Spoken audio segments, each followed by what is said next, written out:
కొన్ని కోట్ల అపరాధములను చేస్తుంటారు.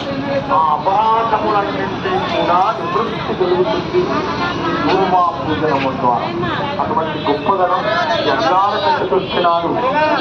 విశేషించి శ్రవణ నక్షత్రయుక్తమైనటువంటి మంగళవారము కృష్ణ చవితి నాడు మనం స్వామికి దూర్వలను సమర్పణ చేస్తూ ఉన్నాం.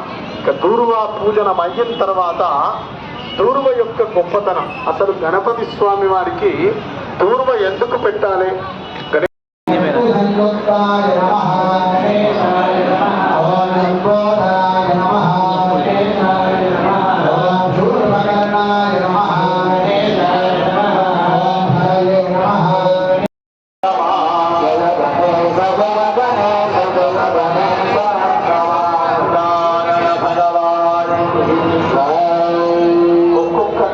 చెప్తూ ఉంటారు.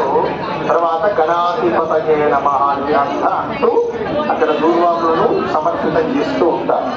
శ్రీ గణేశాయ నమః, అధిపతయే నమః, శ్రీ గణేశాయ నమః.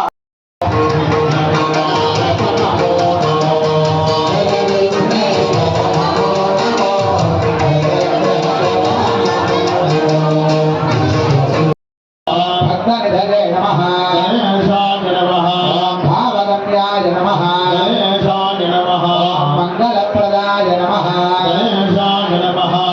అవ్యక్తాయ నమః, అపాకృత పరాక్రమాయ నమః, సత్యధర్మిణే నమః, సతయే నమః, సరసాంబుద్ధయే నమః, మణిబిందుమేఖలాయ నమః, సమస్త దేవతామూర్తయే నమః, సహిష్ణవే నమః, సదాభిలాయ నమః, విఘాతకారిణే నమః, విశ్వదృశే నమః, విశ్వరక్షాకృతే నమః, స్వరూపాయ నమః, సమస్త జగదాధారాయ నమః, పాయినే నమః, మూషికవాహనాయ నమః, తుష్టాయ నమః,